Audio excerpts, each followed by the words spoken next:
All right, let's jump right in. $3 trillion.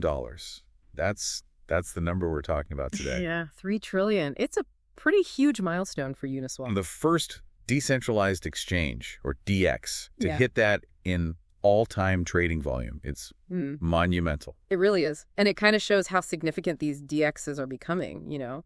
Peer-to-peer trading, no middleman. Exactly. Different from your typical exchange. Totally different. So our mission today really is to unpack what this $3 trillion actually means. What does it tell us about DXs now? About DeFi overall? And, importantly for you listening, what might be next for Uniswap users? We know you want the key insights, quick but thorough. And we'll get you there. So this news dropped. Where else? On X. Of course. Uniswap founder Hayden Adams, May 12th. Yeah, posted a screenshot from Dune Analytics, you know, the data dashboard people use. Right, showing the big number. And it's not like they hit the milestone and stopped. The daily volume is still really high. Yeah, what are the current figures? Dune says around, what, $3.3 billion daily? Yeah, somewhere around there. Dave Falama has it maybe slightly lower, like $3 billion last 24 hours. Either way. It's a massive amount of trading happening every day. It really is. And when you look at the whole DEX space, Uniswap is, well, it's leading the pack. DeFalama puts their market share at about 23% of all daily DEX volume. That's right. Comfortably ahead. Who's number 2? PancakeSwap. Yeah, PancakeSwap, they're doing about $2.7 billion daily, maybe 21% market share. So Uniswap's definitely got the edge in current trading activity. Okay, so volume story's impressive, leading the market. But, and there's often a but, if you look at a different metric, total value locked, or TVL. Okay, the amount of assets actually deposited in Uniswap. Exactly. The picture there is, well, a bit different. Uniswap's TVL is currently just under $5 billion. Under $5 billion. And how does that compare to before? Well, that's the thing. It's about half of what it was at its peak back in 2021. Half. Wow. Okay, so a big drop there. And it's not just Uniswap, to be fair. The whole DeFi space, the total TVL across all protocols, is also roughly half its peak from late 2021. Right. Figures are around, what, $130 billion now, depending on who you ask? Difflama, Dapper. Yeah, in that ballpark. Still a lot of money, obviously, but down significantly from the highs. A lot of it's still in Ethereum, too. So for you listening, TVL is kind of like a measure of how much stuff people have parked in a DeFi service. Yeah. Confidence, maybe? Stickiness? Something like that. It often indicates trust and long-term participation. So it's interesting then, isn't it? Volume through the roof, but the value locked is much lower than it used to be. Yeah. What does that suggest? Maybe money isn't sitting still as much. Like higher velocity. Yeah. People trading more actively, moving funds in and out faster, rather than just letting it sit there earning yield. Could be. Higher capital efficiency, perhaps. Or just, the market dynamics have changed since the 2021 boom. Different strategies. Okay, that makes sense. Now that leads to another, well, slightly confusing point maybe. The UNI token. Uniswap's own token. You'd think with $3 trillion in volume, the token price would be, reflecting that success. Yeah, you'd think so. Yeah. But it hasn't, really. What's the damage there? Well, UNI is down more than 84% from its all-time high. 84%. Wow, that high was around $45 back in May 21. That's the one. And right now, as we're recording this, it's trading just over $7. Actually dipped a bit today. Huh. So massive platform growth, record volumes, token price lagging way behind. It's a disconnect you see sometimes in crypto. The platform's utility takes off, but the tokenomics, how the token actually captures that value, might still be evolving.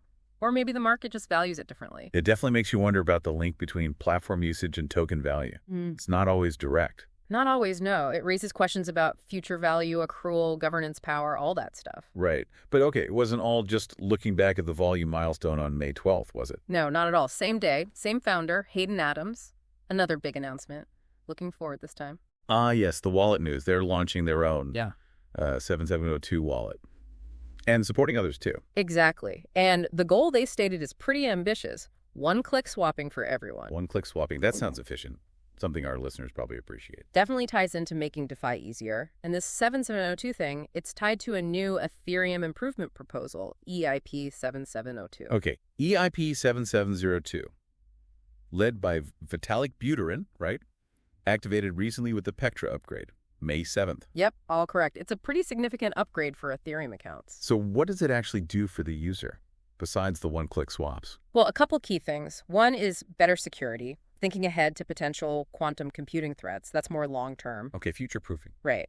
But the more immediate thing is it lets regular Ethereum accounts, the kind most people have, externally owned accounts, or EOAs, temporarily act like smart contract wallets during a transaction. Temporarily act like smart contracts. What does that unlock?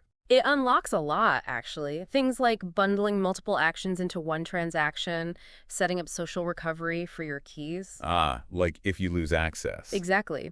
And crucially for Uniswap's announcement, it enables that streamlined one-click swap experience by handling approvals and the swap itself together. Gotcha. So it smooths out the process. Considerably.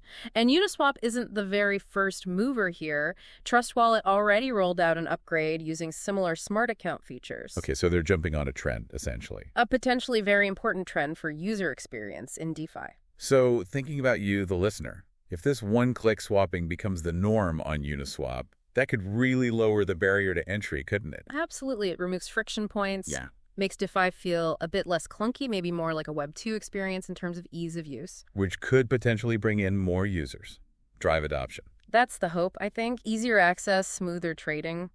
It could definitely change the game and impact the whole ecosystem. It does raise interesting questions about what happens next if trading becomes that easy. Yeah, does it accelerate things even further? Does it change how people interact with protocols? We'll have to see. Okay, so let's quickly recap our deep dive then. Uniswap hits this incredible $3 trillion all-time volume milestone. Huge achievement. Clear market leader in daily trading. Right. But contrasted with TVL figures that are still way down from their peak, both for Uniswap and DeFi generally. And the UNI token price.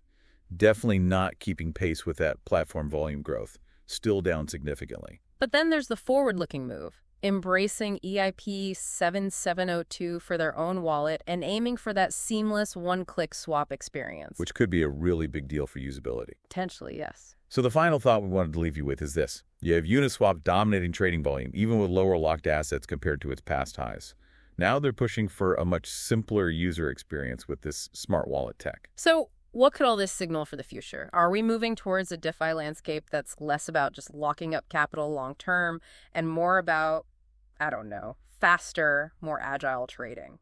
Yeah, and driven by a much, much smoother user interface. Could this be the next stage of DeFi's evolution, how people actually use it day to day?